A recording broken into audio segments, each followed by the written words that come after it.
Okay, so we're working on practice exam 5 today.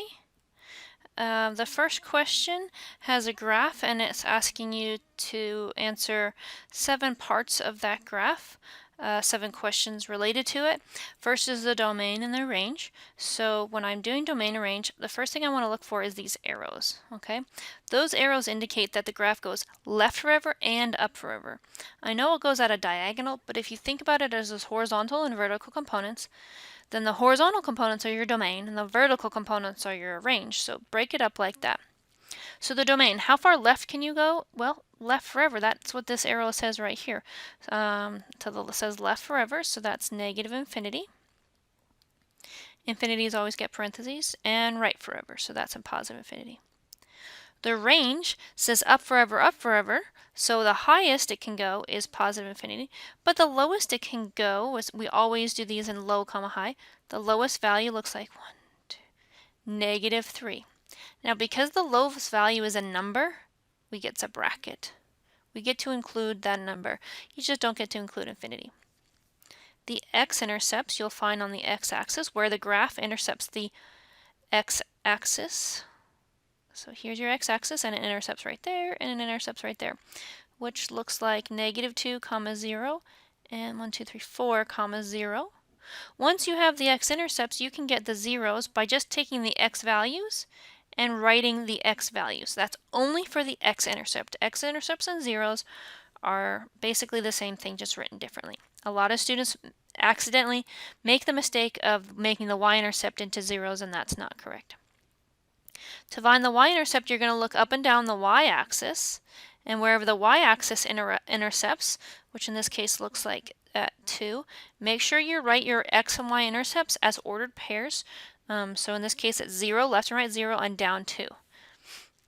And then our last bit of information, I'm trying to find f of negative 3.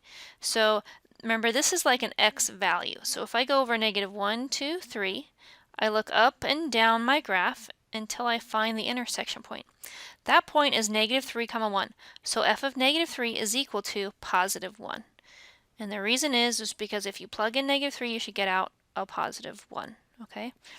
What about if f is positive 3? So now I'm going to go on the x-axis to positive 3, look up and down until I see my point.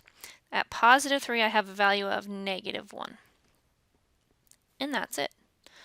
Let's do this all over again for the next graph. Now these arrows are a bit tricky. A lot of students think, oh, they're going straight up. Well, no, that's not what parabolas do. They go out very slowly, but they do go out slowly. And because they keep going out forever, the domain is negative infinity to positive infinity. It does truly go out forever. On the range, how low can you go? Well, the lowest it looks like is negative 4 with a bracket, infinity. All numbers on domain and ranges should get brackets unless there's a big fat open circle, which I don't think is going to happen anytime soon for your math. Okay, so the x-intercepts, we have the x-axis, and where does it hit the x-axis? Well, I can see 2 points it hits the x-axis. So at those 2 points, you're going to write the values 1, 0, and the other one is negative 3, 0. Once you get the x-intercepts, you can find the zeros. Notice I'm doing that even before the y-intercepts because those are the same. Okay?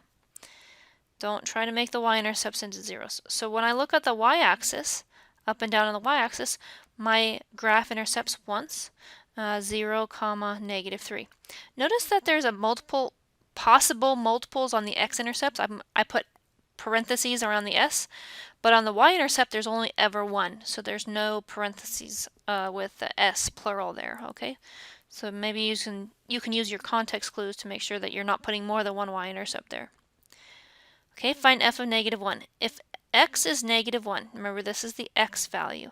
If you look up and down on your graph, it looks like it intercepts there at negative 4. So f of negative 1 is equal to negative 4 because there's a point at negative 1, negative 4 on the graph. Negative 3, let's see, 1, 2, oh look, we've already used that point on another problem. But if x is negative 3, y is going to be 0. For this next section, it says evaluate each of the following given the piecewise function. You have to know which function you're going to be plugging into. The top function, you're only plugging in values if x is less than 0 into the first function. And I'll do that part in red. And then for the second function, you're only plugging in values if x is greater than or equal to 0. So my question is negative 3, that's the x value, is negative 3 less than 0? Or is negative 3 greater than or equal to 0? Well, which one does make sense? It's the red one, okay? Negative 3 is less than 0, so therefore I'm only plugging it into the red function, which is negative 7 times x plus 4. So that's 21. 21 plus 4 is 25. If you plug it into both the red and the blue and get 2 answers, I'm not giving you any credit on the test because you don't really know what you're doing. You're just kind of plugging in both and just hoping that I'm going to find the right one. I'm not. I'm going to find both and I'm not giving you credit for either, even if one of them is correct. So the next one, 0. So I'm looking at 0.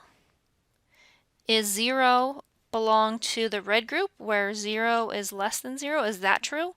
Or is the other one true? 0 is greater than or equal to 0. It's tricky, but it's the blue one.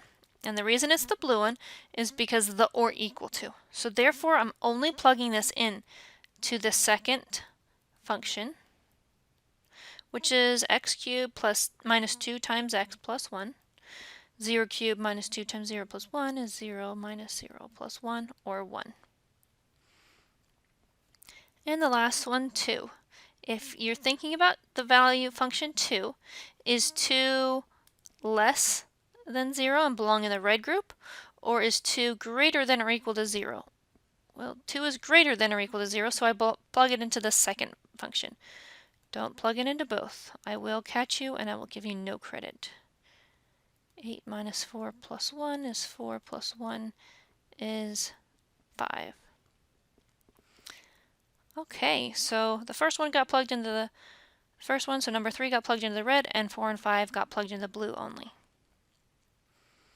In this next section, we're trying to find out if they're even, odd, or neither even or odd functions. Okay, so if you remember, even and odd is symmetric about the origin, where even is symmetric about the y-axis. So I always check even first. If you take your paper and you fold it along the y-axis, there's no symmetry about the y-axis, so that's not really helping too much here.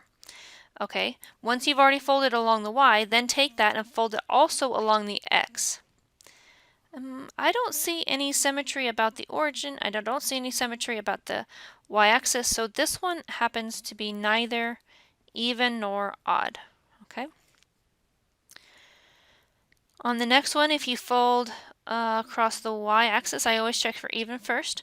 It's not symmetric about the y-axis because this part, if I folded it, would end up here, and that's not right. Okay. So it's not symmetric about the y-axis, but if you fold it along both the x and the y, if you fold it along the x, this part would end up over to the right over here, and then if you fold it over the y-axis, it would end up here. So if you fold it over both the x and the y, then they have symmetry. That is called symmetry about the origin, and therefore it is an odd function. And then the last one is probably the easiest one of them all. We have symmetry about the y-axis. If you fold it along the y-axis, you can see that the left side over here is going to be touching the right side. So clearly that's called symmetry about the y-axis, which means it's an even function. This one's a little bit more easy to explain when I'm in person because I can just fold the paper. So I hope you're actually folding the paper and seeing for yourself.